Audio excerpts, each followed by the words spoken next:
Good evening and welcome into the Joe Dickey Electric Scoreboard. I'm Mike Ackelson along with Anthony Hartwig, and making his first appearance, his guest appearance as he does every year, actually in studio, Mr. Ty Bartell. And I'm not going to beat around the bush.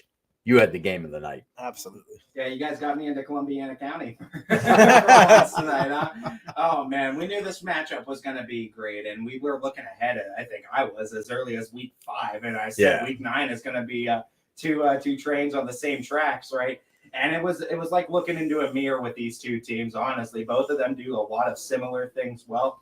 We saw both these teams really command the ground game.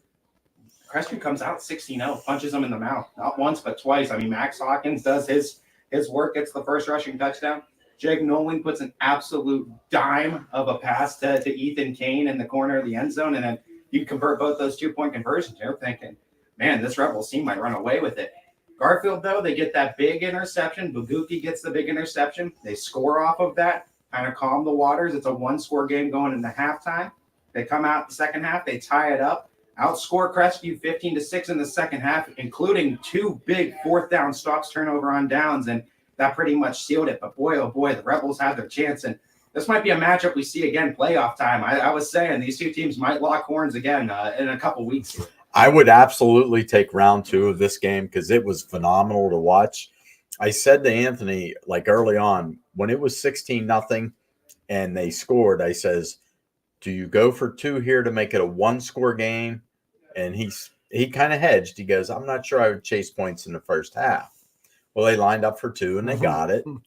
And then second half, I says, they're going for 2 here. They have to. And it ended up that 2-point conversion is what bit Crestview tonight. Yeah, they were chasing points in their end. Yeah, and I mean, after converting the first 2, you get the touchdown to start the second half. But I felt like, and as it happened after they failed that 2-point attempt, I was saying during the broadcast, you felt like that was going to prove to be large as the game moved along. And it did. It did because Garfield then, they got that touchdown. They have a kicker that they're pretty confident with, Hannah Timmons. She actually is pretty solid from extra point territory. And you got a whole story on that young lady, too. She came through with the big point. She came through with the point that took the lead for the G-men, too. And they were comfortable with sending their kicker out.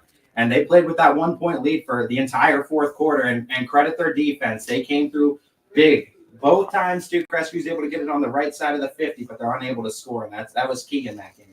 Well, and that was the thing. Like, and we're watching it here, and we're flipping. We had 20 other games we're flipping, and I kind of Brian was real nice. He put it right above me, and I kept looking up, and I'm like, okay, Crestview's driving. This means Garfield's going to have to. And then all of a sudden, they couldn't stop them early, but boy, they made some adjustment into the fourth quarter that they were able to key in on some things. And I think the big thing was on both of those fourth downs, Crestview was kind of playing 3rd and long instead of 4th and long instead of 4th and short. Yeah, and I think that was the key, is kind of just stalling out those Crestview drives. It also didn't help, I will say. I mean, Max Hawkins goes down in the first half. If he plays the full game, maybe the result's different, maybe not. But I will say Mikey Proctor came in and he played big time for Crestview tonight. Stepped right in, filled those shoes beautifully, had some big runs all night too, and was really helping move that Crestview ground game. But yeah, when push came to shove and they were getting on the right side of the 50, Garfield was able to stall them out with a little bit of a shorter field behind them. And yeah, Crestview on those fourth downs, like you said, Mike, I mean, they were playing 4th and long and not really a 4th and manageable where you can kind of maybe run, maybe pass here. And they were kind of stuck in that pass game, and Garfield was able to pin their ears back and play into that. Well, I know, Anthony, you said this had big implications as far as the conference went.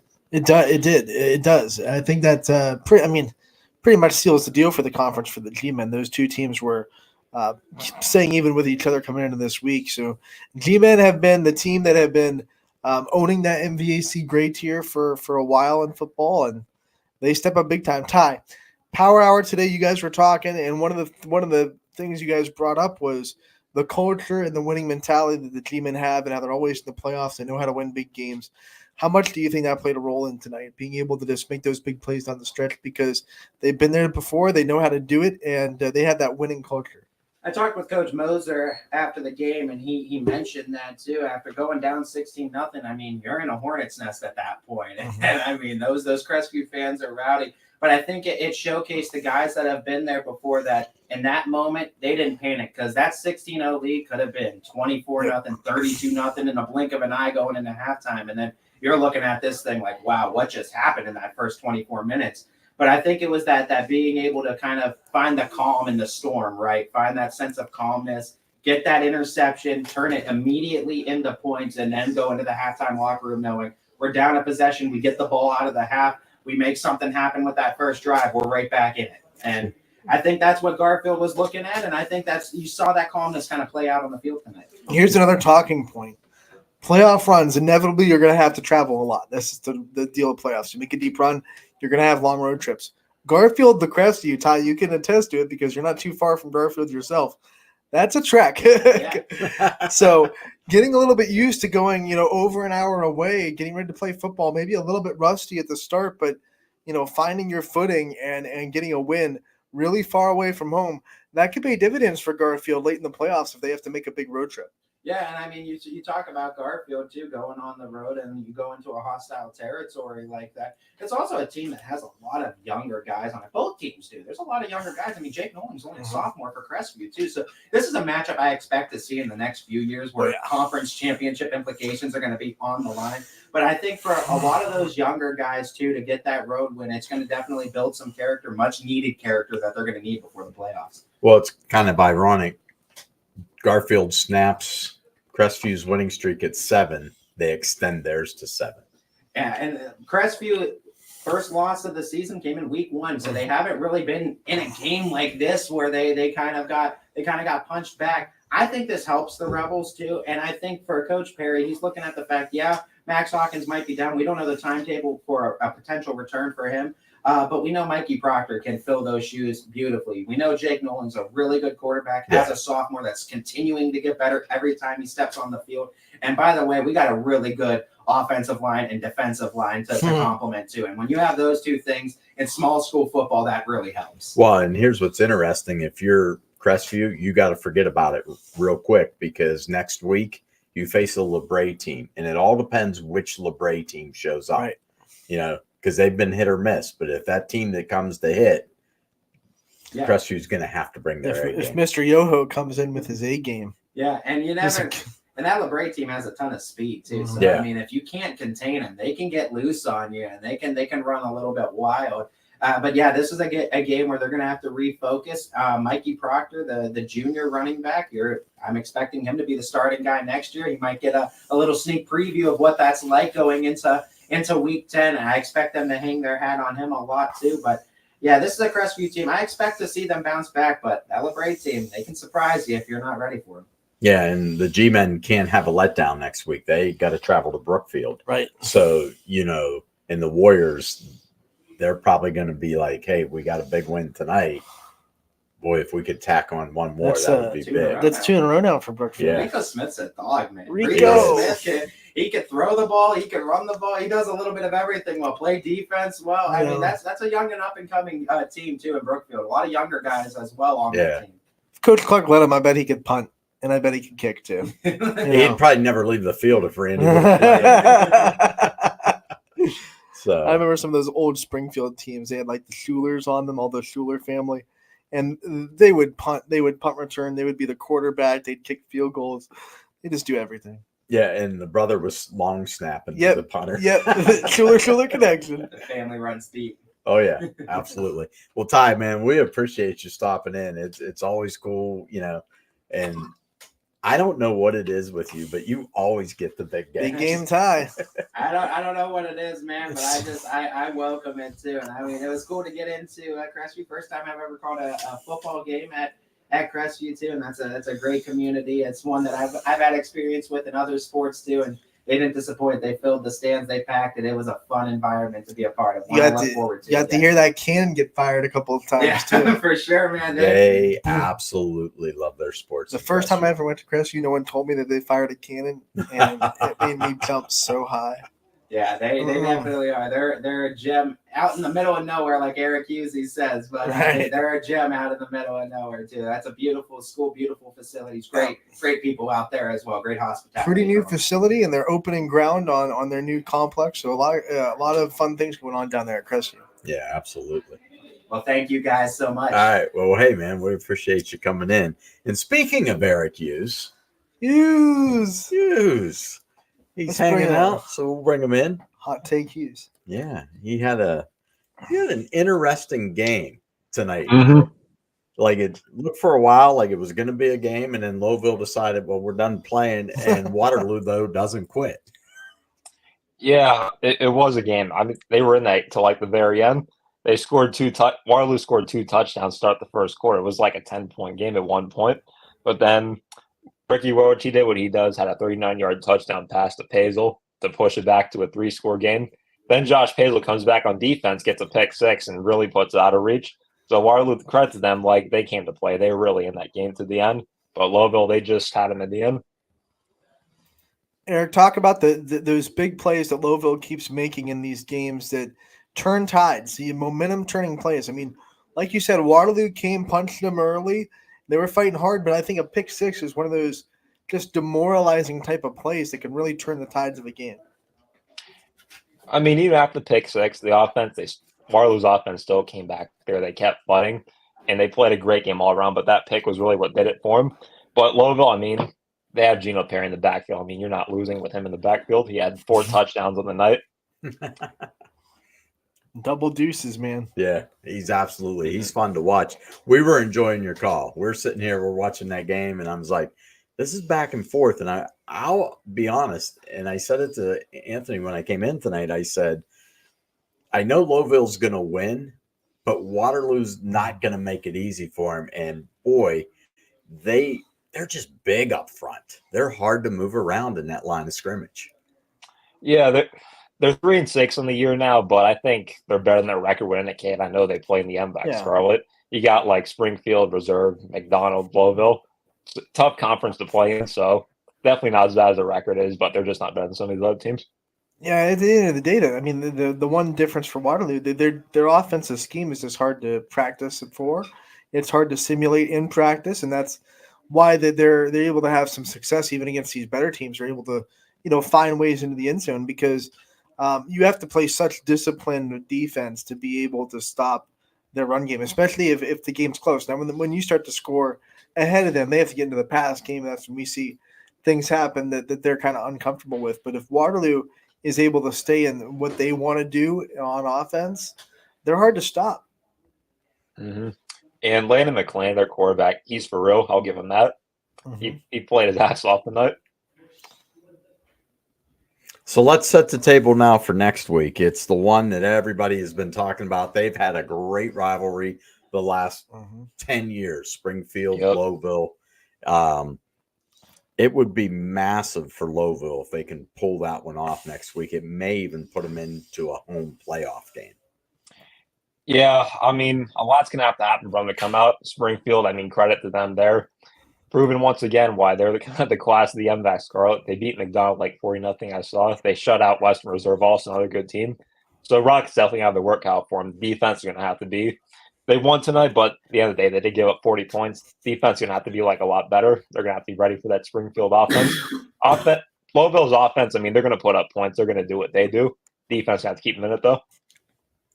I think the other big thing next week for them, Eric, is they're going to have to pull some tricks out of the bag.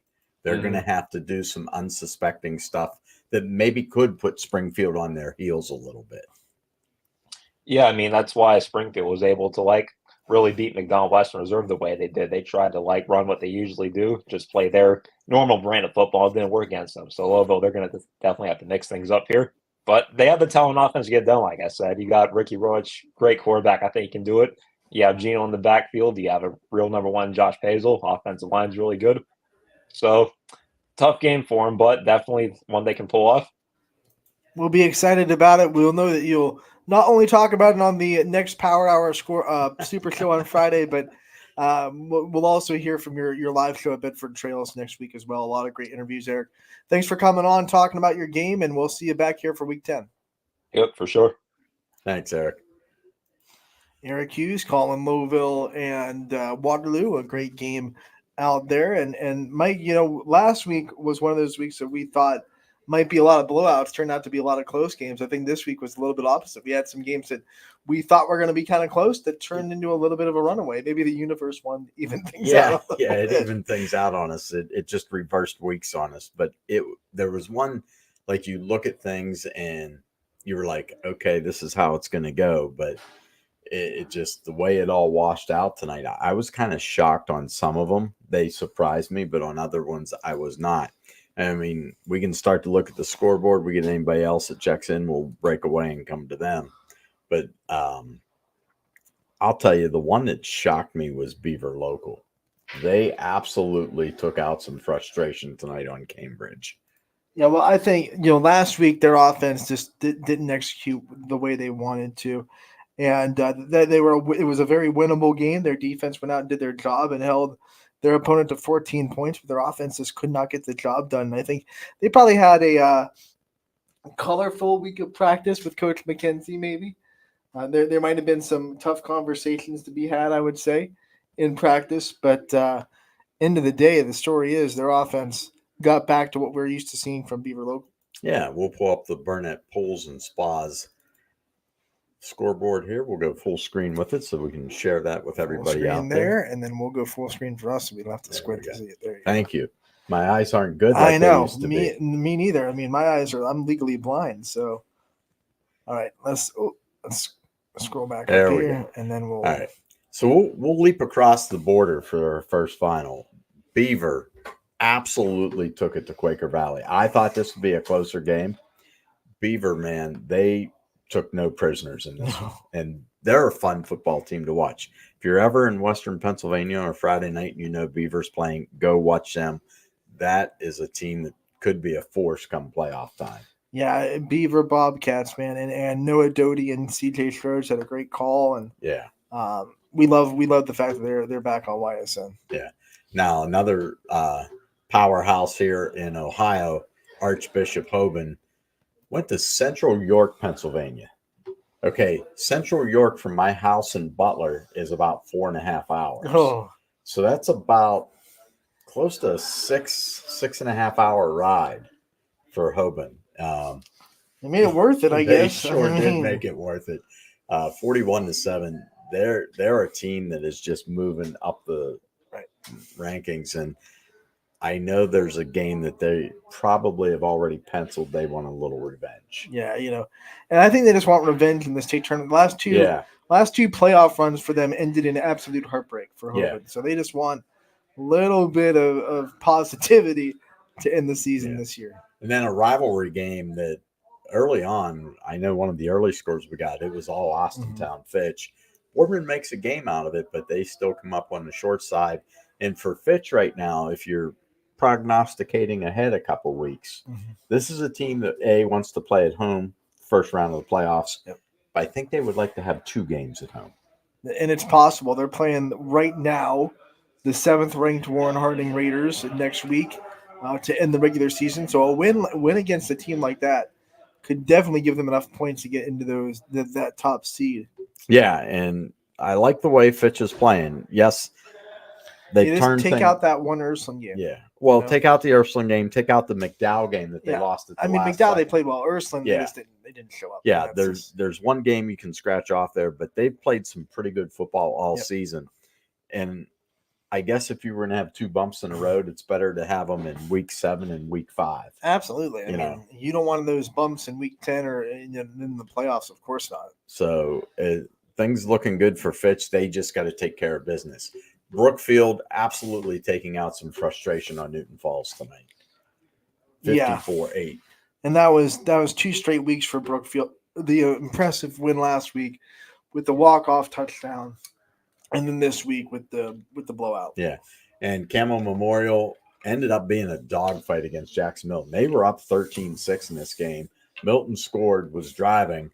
The Red Devils defense made a big play. I think the Red Devils just needed a game to get them back on track. They were playing so well the first half of the season. Some results didn't go their way, and it felt like maybe the team got a little bit discouraged, a little bit down on themselves, because then we saw the scores start to get a little bit more lopsided. Mm-hmm. So I think they need to get back into results help. When you get results, they help you realize the hard work is actually working. Yeah. And I think they just need to win to just realize, like, hey, our process is working at Campbell. And I thought we really saw that the first half of the season when they were really playing good football. Yeah.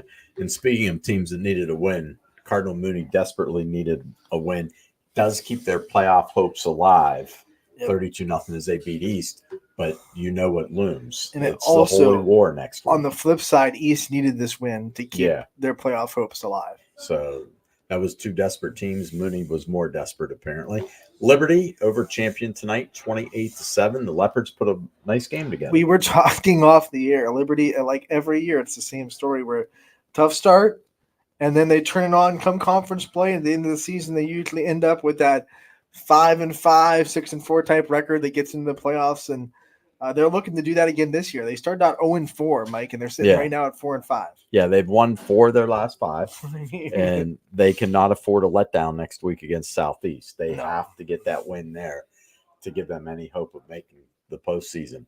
Columbiana went down to Wellsville tonight and absolutely flew out of there with a W. You talk about letting out frustration. The way the Columbiana game ended last week in overtime against CP, that was a frustrated football team, and they did not let Wellsville, who's played good teams close this year, they didn't allow the Tigers to have any kind of sniff of a close game. No, that one was pretty much all them.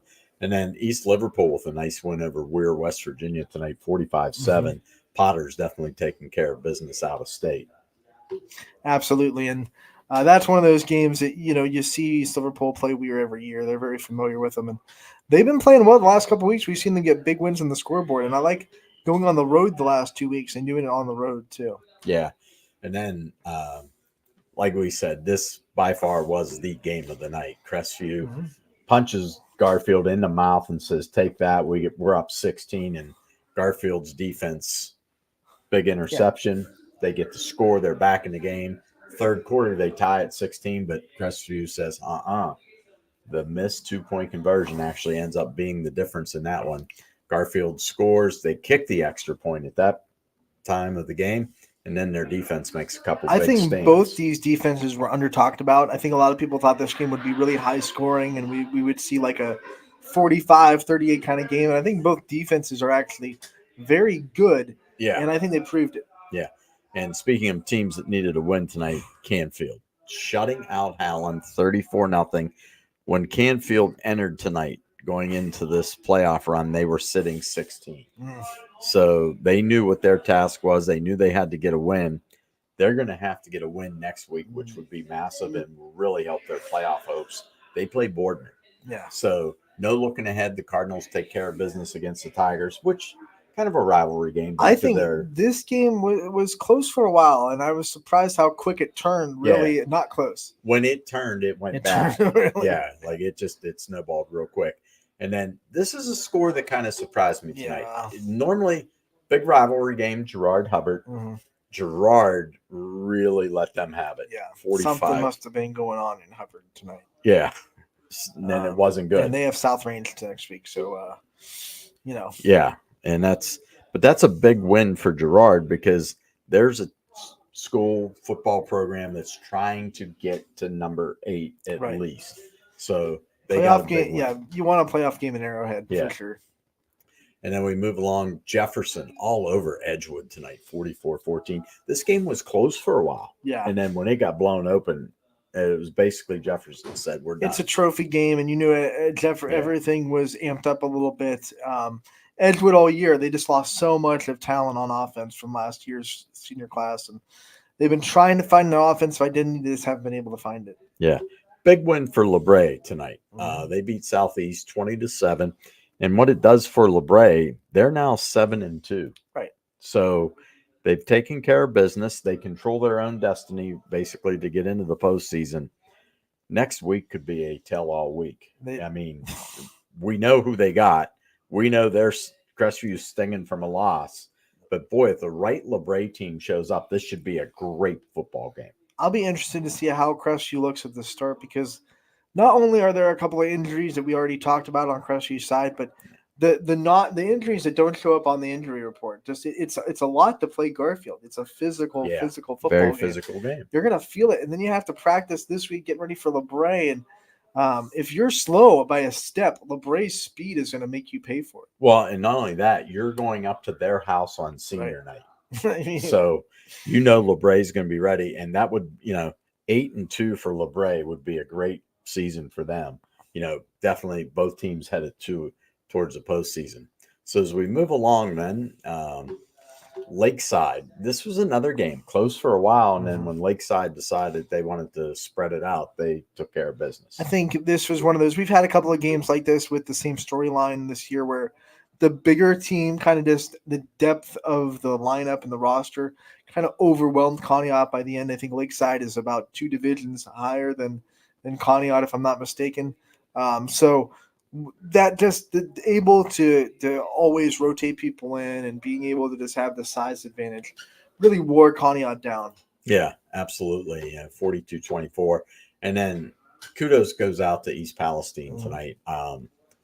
They look good. No letdown. That was good. I mean, they had a big emotional win last week, and the big question with a team that hasn't won a lot in the past after a big win is always, how do you handle winning the week ahead? And they handled it. They took care of business. They didn't have any letdown at all, and they got the job done. Well, and not only that, when's the last time you could say you remember East Palestine winning 3 straight? I know. So, I mean, they're probably going to be a playoff team. I don't know if they've mathematically locked it in yet, but they're looking pretty good at 6-3 to make the playoffs. When's the last time we said East Palestine playoff team? Not because they just got in as a 16 seed, but legitimately earned a playoff spot. Yeah, I mean, they were sitting there when they went into it tonight, and I was like, good for them. They did exactly what they needed to. Well, they have a kid, Noah Neriauchi. I mean, we've talked about him a lot. He's just a program-changing type of talent. Yeah, absolutely. And this next one was a shocker, Mike. I thought this would be close. In Springfield, they had other plans. It was close when they kicked it off, right? And it was funny.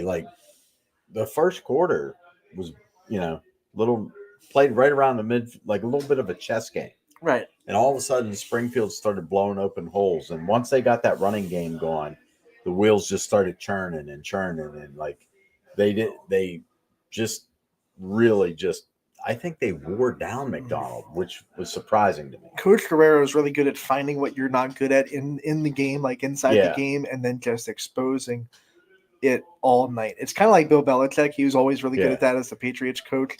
Always finding out one thing that you're maybe not really good at, and then finding it and then just attacking it. And that's what Springfield did. Well, I've always said this about Sean Guerrero. He is one of the best in-game adapting, he can make those changes, and he's proved it time and time again. In the playoffs, especially when you really need that. Yeah, I agree.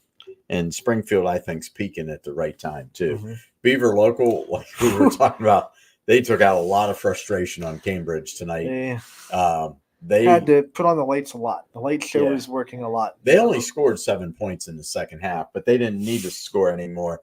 The walk-off touchdown at the end of the first half How about that? Was they just snapped the ball right before clock hits 0, and it was the catch by the receiver. He out-leaped the defender. We made the joke Beaver Local just decided they needed one more touchdown before halftime. They did. Let's go get one. It was an impressive touchdown, by the way, and an impressive win by the Beavers, so congrats to them. We go back across the border. Mohawk taking care of business against Freedom, 48-27. Good win for the Warriors. And speaking of teams that needed to get back on the right side of thing, this is a big win for Orange because that Lutheran West team's pretty good. They got through it overtime. They're able to win in OT. This was a very good game to watch. We had it up on Lutheran West Huddle. But Orange needed to win bad. They had 2 games against 2 really good opponents back-to-back, and they pulled this one.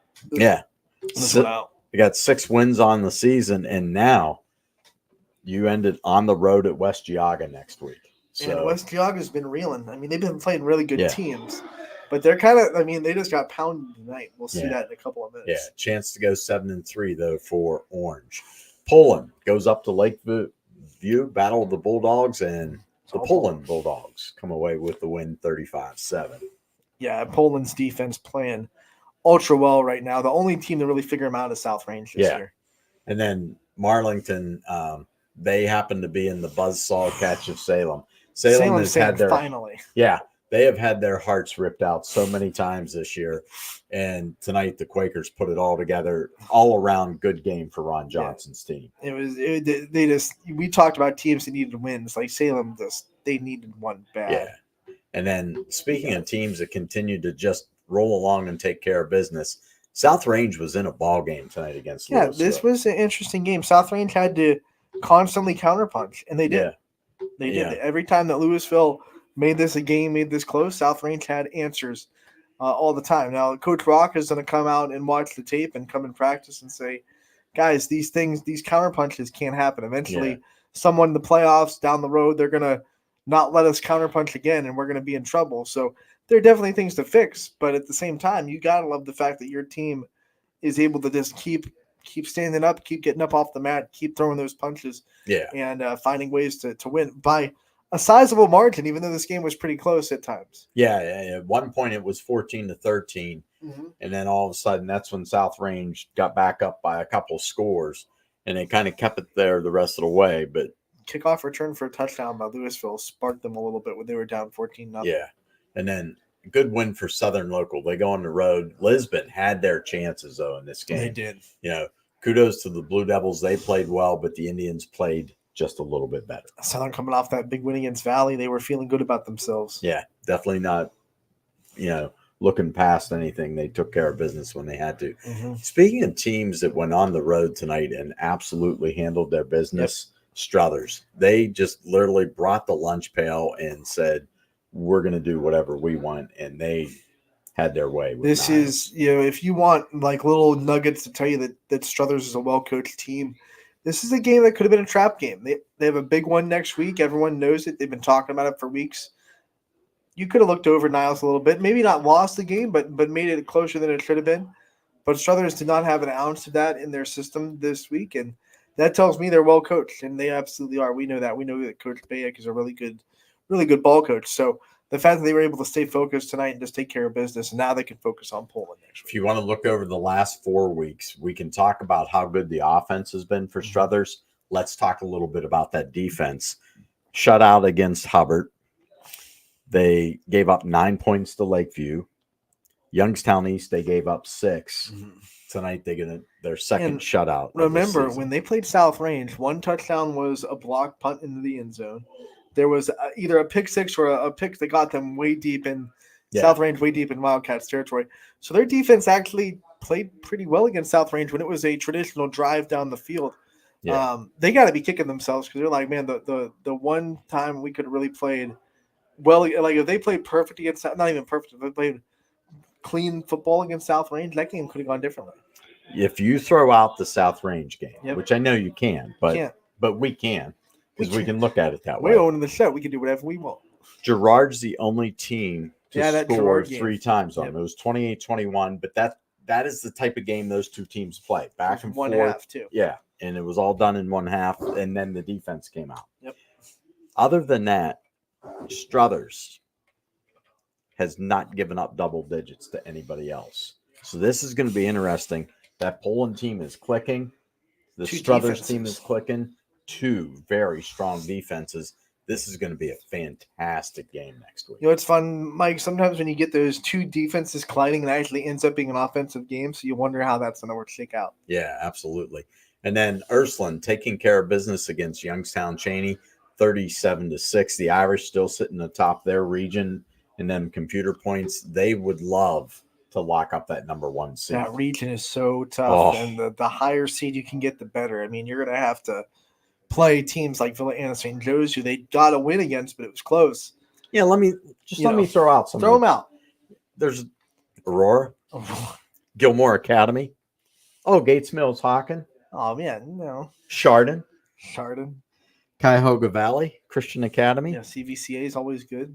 Kenston. Geneva. We know how good they are. And they beat Springfield. Yeah, beat them up. Yeah. Maple Heights. Madison, Villa Angela St. Joe's, who they just beat by 7. Yeah. Bedford, Talmadge, Cheney, University School, Canfield are the top 16 teams heading into tonight. That's even when you get into a team like Canfield, they're sneaky. I mean, I don't think there's like a bad team in that list. There is nobody in that region getting a game off. No. I mean, because if you walk into it and be like, oh, Canfield struggled. They're only a 14th seed, blah, blah, blah. You could all of a sudden be the 3 seed that's going home. Right. Yeah. So you better take care of your business. Kudos again to Lowville tonight. I thought they played a great game. They did give up a couple touchdowns late, but when they needed to put that game away and put it into their favor, the Rockets did what they had to. Good running back, good little quarterback, Right. and the thing that I think that balances it out, yes, the quarterback can run, yes, the running back is good, but they've got receivers that can make plays. Yes. Not only do they catch the ball, man. they do damage after they get the ball. They're one of there aren't too many teams in the YSN family right now that have that true number one receiver.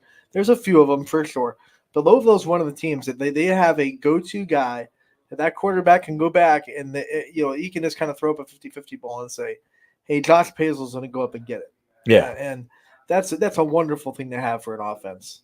And they're going to have to be clicking next Mhm. week. I mean, no ands, ifs, or buts. They're going to have to play their best game of the year to have a chance because it's in Lowville? It's at Springfield. At Springfield. Yeah. Well, the good thing is they had senior night tonight, so they won't have to deal with the emotions of Springfield senior night. Right. But that's just a small beacon of light because there's a lot you have to deal with at Springfield anyway. Yeah. So, West Branch again taking care of business against Carrollton tonight, 33-6. The Warriors just kind of continue to do their thing. This was another game, like a couple of them we've seen, where it was just like the Warriors just kind of do, like you kind of said, they're just kind of going with the motions a little bit. They didn't do anything amazing. Their offense didn't look like stellar. They just kept doing what they do. It was just kind of a meh game. Well, and 9-0. Yeah, it's just, they're just taking care of business. And we know they have a rivalry game next week, and anybody in Salem will tell you can throw out the records next week, and if West Branch comes in thinking that they're going to have an easy one, things could go wrong real quick, and that could absolutely, because we said how tough Ursulines was.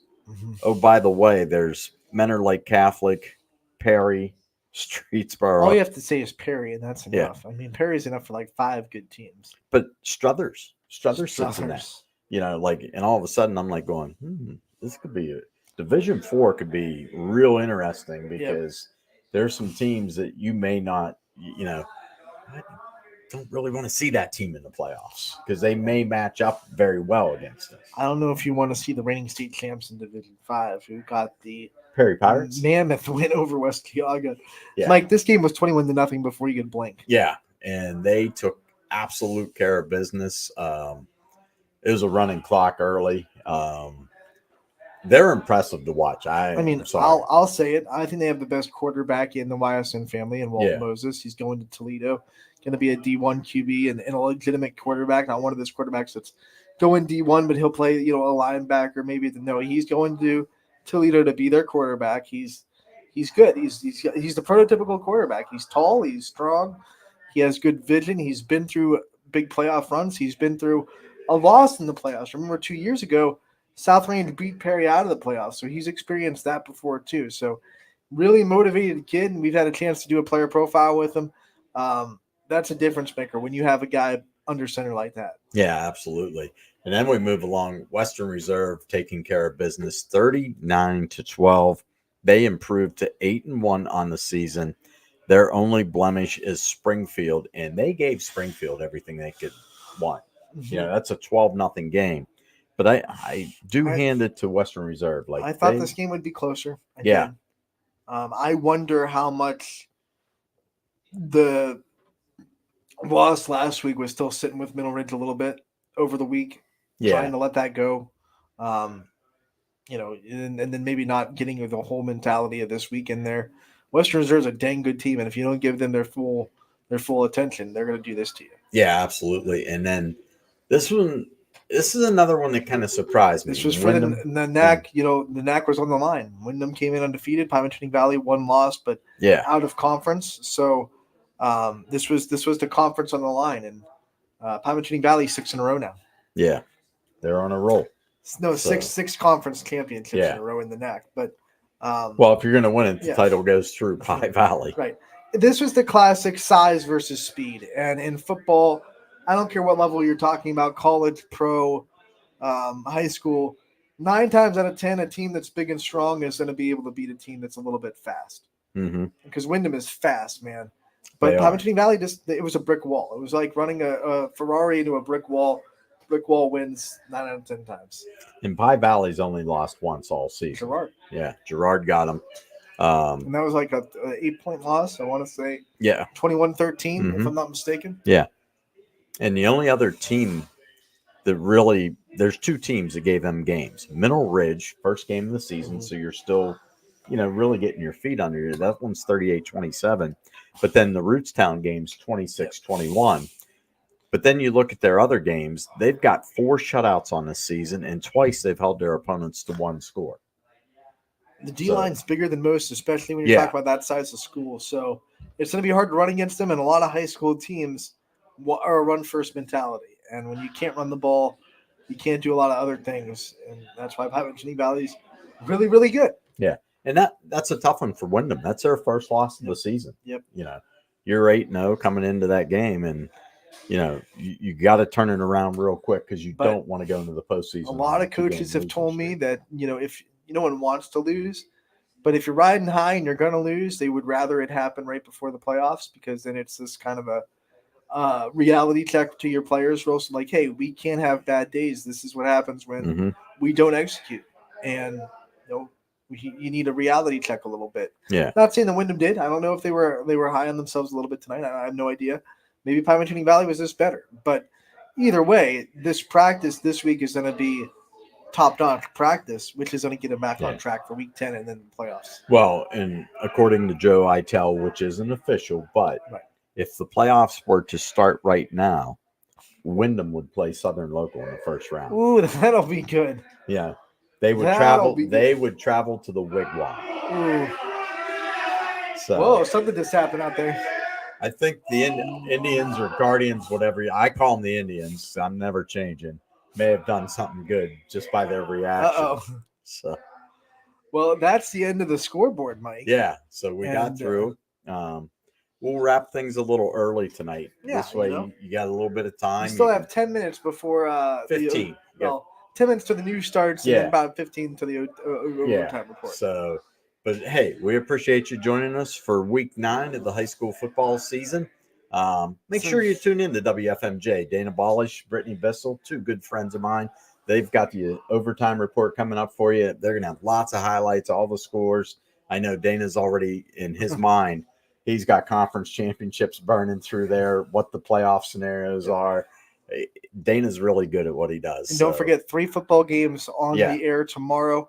In the high school level, you got United Valley Christian, which will be a big game in the EOAC. Absolutely big game. You have JFK in the same field earlier in the day at 1 o'clock hosting Cleveland Central Catholic, and then St. John's will be playing as well. And then, Bantam, JV, and varsity little Pop Warner football from Wellsville. United, Columbiana, Edison, they're all going to be playing down there in for those championships, 3. right? Yep, all for championships. They call it the Super Bowl. So there you go. Division 4 EOYFL Super Bowl coming to you 1:30, 3:30, 5:30. DJ Oakley will have the call for you there. Community stepped up and paid for those games, so make sure to get out there and support them, and also tune in to YSA. Yeah. Well, thanks for tuning in tonight to the Joe Dickey Electric Scoreboard. That'll put a wrap on week 9. We will be back here with our finale next week. Bring the party hats, maybe some confetti. I can't believe we're at the end of the regular season next week. It's long, but it goes fast. Like it's crazy. Yeah, it's crazy. But hey, thanks for tuning in. Make sure you go over to WFMJ, watch the overtime report. We'll see you back here for the audible call.